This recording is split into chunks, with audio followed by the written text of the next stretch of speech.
तो आज मैं आपको एक ऐसी आईसी के बारे में जानकारी देने वाला हूं जिस पर मुझे बहुत सारी कमेंट्स अभी तक देखने के लिए मिली है। अभी तक उसका कोई वीडियो भी मैंने नहीं बनाया हुआ है, तो फाइनली ये वीडियो आपके लिए।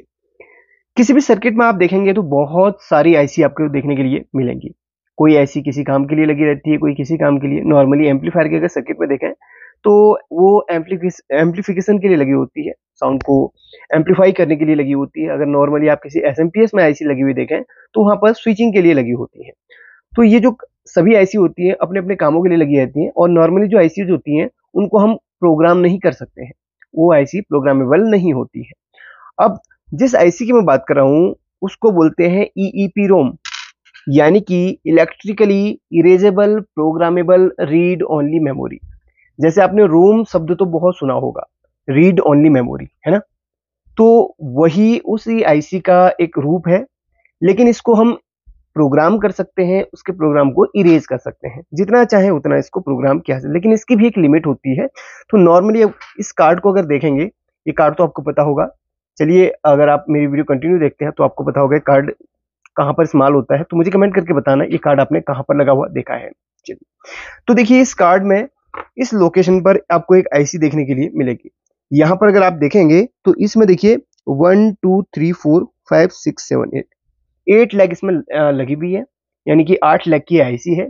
और इसको बहुत लोग फ्लैश मेमोरी के नाम से जानते हैं, बहुत लोग बायोस आईसी के नाम से जानते हैं। जो लैपटॉप रिपेयर करते हैं, जो कंप्यूटर रिपेयर करते हैं, इसको वो बायोस आईसी के नाम से जानते हैं। और जो नॉर्मली कार्ड इत्यादि रिपेयरिंग करते हैं तो उसको फ्लैश मेमोरी के नाम से जानते हैं। अगर आप डिजिटल मीटर का काम करते हैं तो आपको ईईपी रोम के नाम से इस आईसी का नाम पता होगा। अब यहाँ पर क्या है, सभी का जो काम है, इसके अंदर डाटा को स्टोर किया जाता है कुछ बिट्स में।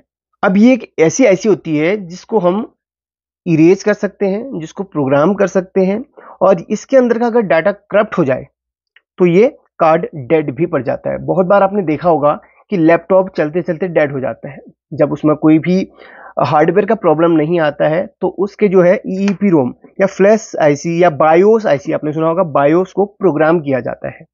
तो जो बायोस को प्रोग्राम करने के बाद फिर जाके लैपटॉप ऑन होता है, जब ऐसी कंडीशन में जब चलते चलते डेड हो जाता है तो वो प्रोग्राम उसके अंदर जो होता है वो करप्ट हो जाता है। और ये ऐसी इसी कार्ड में नहीं, बल्कि जो हमारे जो पुराने टेक्नोलॉजी सीआरटी टीवी है उसके अंदर भी ये आईसी होती है। बहुत लोगों को पता नहीं होगा, लेकिन ये आईसी इसके अंदर होती है। जो सीआरटी टीवी का काम करते हैं उनको पता होगा कि ये जो आईसी है उनको प्रोग्राम, जब टीवी में कोई भी ऐसा फॉल्ट देखने के लिए नहीं मिलता तो लास्ट में इस मेमोरी आईसी को या इस फ्लैश मेमोरी को प्रोग्राम किया जाता है। जिनके पास प्रोग्रामर नहीं है इनको फिर यहाँ पर ये चेंज किया जाता है। तो ये जो है इस मेन प्रोसेसर के साथ कम्युनिकेशन करती है, यानी कि इन दोनों साथ में मिलकर ये इसको सिग्नल देता है, जब जाके प्रोसेसर काम करता है। सेम वही इसमें भी है। ये फ्लैश मेमोरी हमेशा प्रोसेसर के साथ में लगी होती है। ये प्रोसेसर है, ठीक है। तो ये जो प्रोसेसर है आप समझ लीजिए एक कंप्यूटर का ही छोटा रूप है। और वैसे ही जो डिजिटल मीटर हम रिपेयर करते हैं, इसके अंदर भी एक आईसी लगी होती है। ये देखिए मेन प्रोसेसर के जस्ट बगल में ही आसपास में देख लीजिएगा, ये देखिए ये बायोस आईसी या ईईपी रोम जिसे बोलते हैं काफी लोग।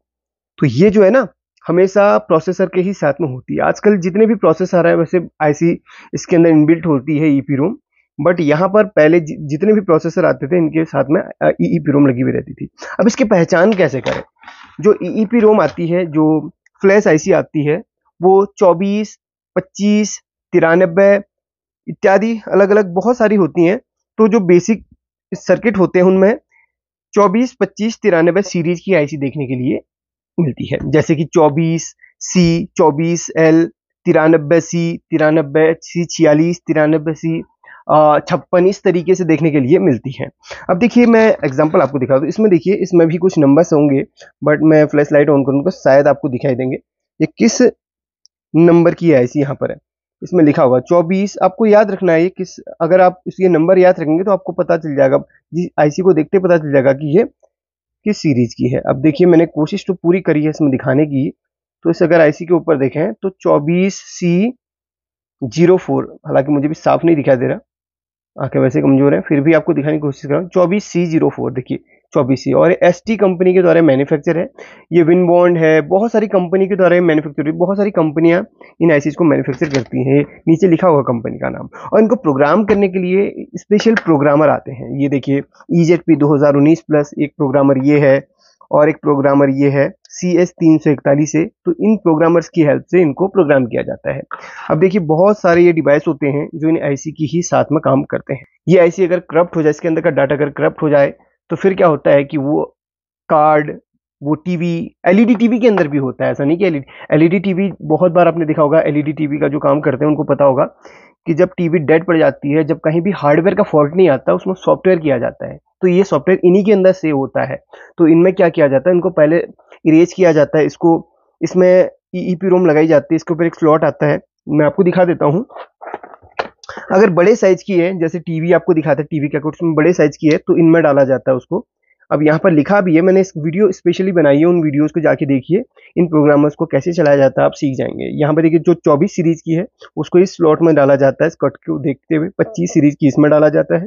उसके बाद उसको कंप्यूटर में लगा के इसका जो सॉफ्टवेयर रहता है उसको ओपन करके, अब कोई आपके पास उसका जो फाइल होगा उसके ऊपर चढ़ाया, फिर इसको चढ़ाया जाता है। अब कुछ टूल ऐसे होते हैं जो, ये तो 24-25 को सपोर्ट करता है, ये 93 सीरीज की EEPROM को भी ये सपोर्ट करता है। अब इसमें एक स्पेशल फीचर और है कि जैसे कोई आपके पास आईसी है, मास्टर आईसी को लगा के उसको बिना कंप्यूटर की ही हेल्प से इसको हम मास्टर का, इसमें खाली वाली में इसको कॉपी भी कर सकते हो। इसमें कॉपी वाला फंक्शन भी दिया गया है। बाकी ये ज़्यादा महंगे नहीं आते, बहुत सस्ते आते हैं, 300, 400, 500 के बजट में आ जाते हैं। तो अगर आपको ज़रूरत हो तो ले सकते हैं, नहीं है तो जानकारी तो मैंने फिलहाल दे दी है। अब देखिए जो छोटी आईसी होती है उनके लिए इस तरीके के सॉकेट्स आते हैं। देखिए इस तरीके के सॉकेट आते हैं, मैंने यहाँ पर लगाई हुई है ऐसी, किसी को प्रोग्राम शायद मुझे करना रहेगा तो तब यहाँ पर लगाई हुई है। तो इनको क्या करता है, 24 सीरीज की आईसी तो 24 में पिन आउट देखकर इसको लगाया जाता है। 1 2 3 4 जो आईसी की पिन आउट है उनको सही से यहाँ पर देख के लगाया जाता है। देखिए तो इस तरीके से इन स्लॉट में लगा के, काफ़ी बार क्या होता है कि हमारे पास यहाँ पर ज़्यादा टाइम नहीं होता, तो हम इस तरीके की जो चिमटी है उसको आईसी के ऊपर इस तरीके से पिन करके, कुछ इस तरीके से लगाकर इसको हम प्रोग्रामर के ऊपर रख के भी करते हैं। देखिए प्रोग्रामर है, इसमें इस तरीके से जो 24-25 जो भी है सीरीज की लगा के इसको डायरेक्ट कंप्यूटर में ऐसी निकालने की जरूरत पड़ती ही नहीं है ऐसी, इसकी हेल्प में। अब देखिए इसके बारे में तो डिटेल से आपको सीखना पड़ेगा, मेरी वीडियोज में जाके जाके सीखिए। और बहुत बार क्या होता है कि हमारे पास चिमटी नहीं है, तो इस तरीके की है, इस तरीके की, देखिए इस तरीके का ये है ना, इसका स्लॉट आता है, यानी कि इसको सॉकेट भी बोलते हैं, सॉरी सॉकेट बोलते हैं। SOP 816 ये सॉकेट है, तो इसमें इस तरीके से आईसी को फंसा के इसमें लगाया जाता है। तो बहुत सारे यहाँ पर चीज़ें हैं जो इन आईसीज को प्रोग्राम करने के लिए हेल्प करती हैं। तो ये प्रोग्रामर्स हैं, तो ये जो प्रोग्रामर्स हैं इनको है ना, मुझे लगता है कि आप लोग के मन में इनको चलाने का पूरा आ रहा होगा या कैसे चलाया जाता है, तो प्लीज़ जाके देखिए ज़रूर, उनको सही तरीके से आप देख जाएंगे, समझ जाएंगे। तो जितने भी आपके पास कोई ख़राब कार्ड आ रहे हैं, ख़राब लैपटॉप्स आ रहे हैं, ख़राब जो कंप्यूटर के मदरबोर्ड हैं, ख़राब टीवी है, तो उन सभी को प्रोग्राम करना सीख जाएंगे अगर आपने ये टूल्स ले लिए तो। ठीक है, तो जाइए सीखिए। कमेंट सेक्शन में मैं सभी वीडियोज़ को पिन कर दूंगा, नहीं तो आपको एंड स्क्रीन में दे दूंगा। अब आप समझ गए होंगे कि EEPROM क्या काम करती है। EEPROM सॉफ्टवेयर को स्टोर करने का काम करती है। उसके बाद जो सॉफ्टवेयर रहेगा वो सिग्नल देगा MCU को या प्रोसेसर को। ये MCU इसको बोलते हैं, माइक्रो कंट्रोलर यूनिट जो है मेन, ये MCU ये पूरा CPU ही है, समझ लीजिए छोटा सा CPU। जैसे सेंट्रल प्रोसेसिंग यूनिट होता है वैसे ही माइक्रो कंट्रोलर यूनिट ही होता है, यानी कि सारा इसी से कंट्रोल हो रहा है। ये बस इसको जो सिग्नल दे रहा है, ये जो इसके अंदर जो सॉफ्ट प्रोग्राम है वो इसको सिग्नल दे रहा है। जो इसके अंदर आप डालोगे वही ये आउटपुट देगा। इसके अंदर आपने डालना है भाई इतने चीज़ें आउटपुट कराए, इतने किलोमीटर शो कराए, ये सब यहाँ पर इसके हिसाब से फिर ये आउटपुट करवाएगा। मेन डिस्प्ले इसी के साथ में कनेक्ट होती है, बस इसका काम इनको सिग्नल देने का है। वैसे ही अगर आप यहाँ पर जैसे टीवी, बहुत बार क्या होता है कि ये टीवी, सपोज टीवी इस कंपनी की है और चाहते हैं कि आपको टीवी की कंपनी कुछ और शो करनी है पर्दे में, तो उसको इस तरीके से, हालांकि मुझे प्रोग्राम करना नहीं आता, जब भी आएगा मैं बताऊंगा ज़रूर आपको ये, क्योंकि ये बहुत ही हार्ड काम है प्रोग्राम करना। मेरे पास ऑलरेडी सॉफ्ट डाटा कुछ पड़ा, उन्हीं को मैं इसमें राइट कर देता हूँ। तो जैसे आपने टीवी को कोई कंपनी शो करनी है तो वहाँ पर जो प्रोग्राम है उस तरीके से उसको प्रोग्राम करके इस आईसी में डालना पड़ेगा। और जैसे हम क्या करते हैं, कभी कभी सॉफ्टवेयर, इन कार्ड्स में जब सॉफ्टवेयर चढ़ाते हैं तो सामने कंपनी का भी लोगो भी चेंज हो जाता है, वो इसी की बदौलत होता है। ठीक है, इसी को प्रोग्राम करके। अब आप समझ गए होंगे कि क्या काम करती है। तो चलिए भाई, वीडियो को लाइक कर देना, और कुछ कमेंट में पूछना है तो पूछ सकते हैं, कोई चीज़ छूट गई हो तो वो भी आपको बता दूंगा। उन वीडियो को देखिए, सीखिए। Thank you.